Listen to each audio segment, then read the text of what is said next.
Wow, it is cold outside.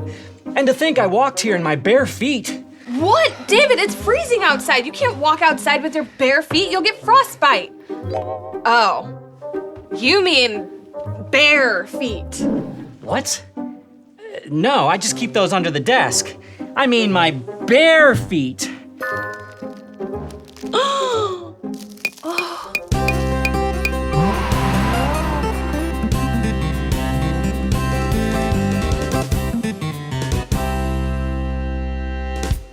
Hello, everybody, and welcome to the Journey Today show. My name is Camille. And I'm David. David, are you okay? Your bare feet don't look so good. What are you talking about? They're fine. No, I mean your bare feet. You know, the ones attached to your legs? Oh, those. Yeah. They don't really feel like anything right now, but just you wait. Once those puppies start to thaw out, oh boy, howdy, they're gonna hurt. Yeah, so let's just remember in the future to always wear socks and shoes when you go out in the cold. It's dangerous walking around like that. Yeah, lesson learned.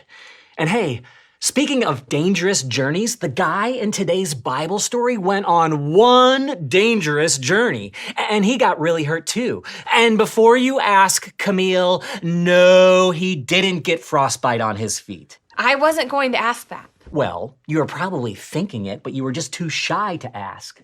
No, I wasn't even thinking it. The Bible takes place in a pretty warm climate. Nobody was getting frostbite on their feet, but there were other dangers they had to face when traveling. For example, robbers could come and take their money. Give me all your money or I will freeze your feet. David, I know that's you. You really seem to be stuck on this frozen feet thing. And no, they wouldn't try to freeze their feet. Actually, in today's Bible story, the robbers did way worse than that. Now, here's the other thing you should know about today's story. Just like in the last episode, today's story is a parable. That means it's just a short, made-up story that Jesus told in order to teach a lesson. Hey, you know what? I think we should read it for ourselves. So let's do this. In just a second, press pause on the video, then open your Bible and read the verses on the screen. When you're finished, press play, and we'll see you back here.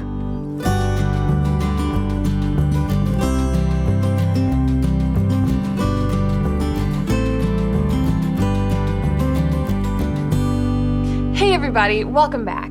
Here's what was really interesting about this parable that Jesus told. The priest and the Levite were Jewish, just like the hurt man, but they treated him like a dead skunk. They raced past him as fast as they could and left him to die. Yeah, but the Samaritan who helped him was very different from the hurt man.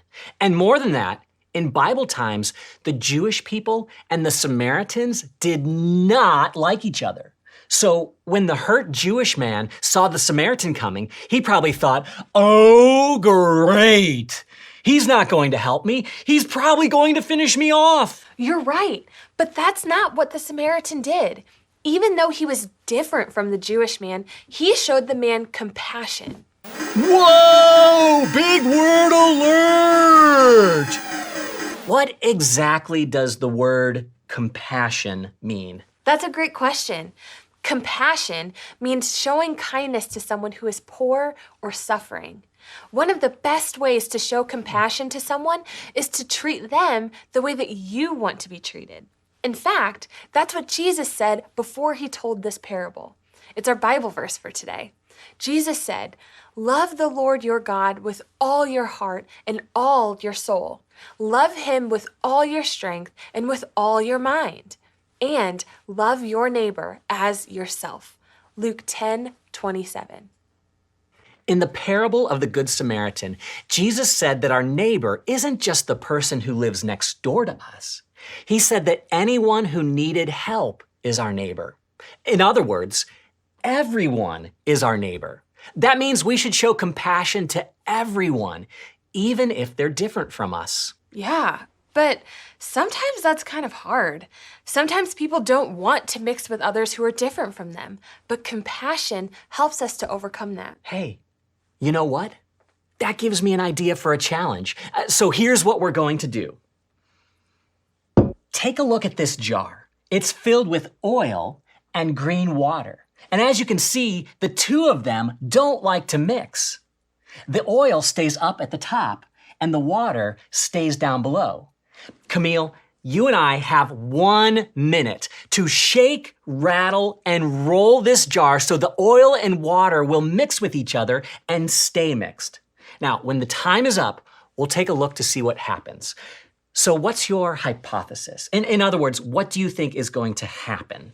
I'm not sure. I think the two might mix a little bit, but I don't think they'll stay mixed. All right, that's a really good hypothesis, but I guess there's only one way to find out if you're right. So let's give it a try in 3, 2, 1, go!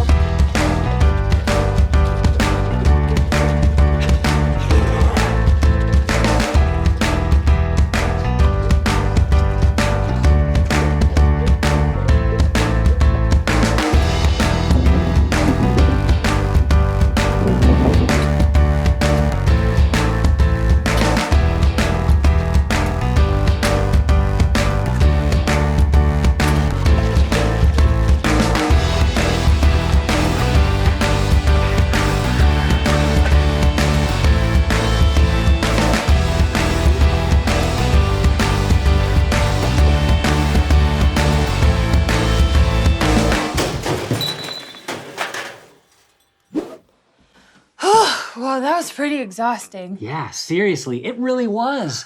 But let's look and see what happened to the oil and water mixture.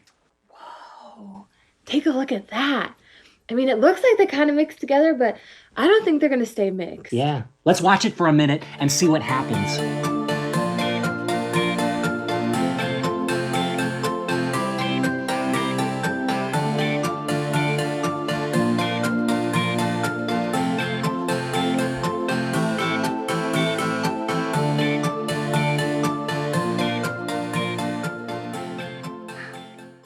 Yep. Just as I suspected. They mixed up a little bit, but they definitely didn't stay mixed. No, they didn't. Oil and water just don't like to mix. But here's the point of this. The water is kind of like us, and the oil is kind of like people who are different from us. This is how a lot of people are. They don't want to mix with people who are different from them. But look at this. This is a bottle of soap, but we're going to call it liquid compassion. When we have compassion in our hearts, this is what happens.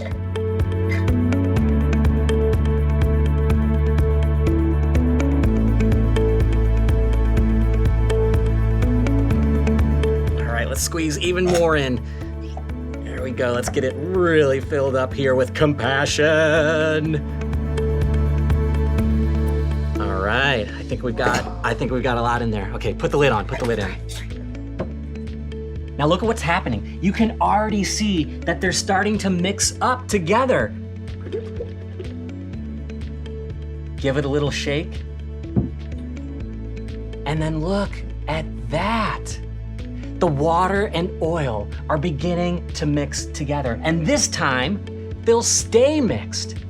When we have compassion and put God's love into action, it helps us mix with people who are different from us. Just like the Samaritan mixed with the hurt man. That's awesome. And it makes me think of a question.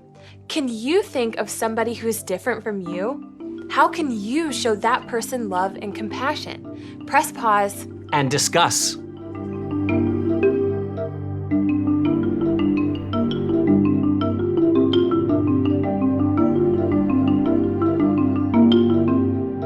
There are a lot of reasons we should show compassion to others. But do you know the best reason? We should show compassion to others because God showed compassion to us. Even though we sin and disobey God, God showed us compassion by sending his son Jesus to die on the cross for us. Yeah. Although we deserve to die and spend forever separated from God, he loved us too much to let that happen. So if you ever struggle with showing compassion to others, think about the incredible compassion that God showed to you. You know what? I think that's an awesome note to finish on. All those in favor of ending today's episode, say aye. Aye. Wait, did you mean I as in me or I as in eyeball? Because I was saying I as in eyeball. David, just wave and tell everyone bye. Bye! Wait, did you mean bye as in goodbye or bye as in buy something from the store? But they treated him like a dead skunk. They raced right past him. Camille. Do you smell that?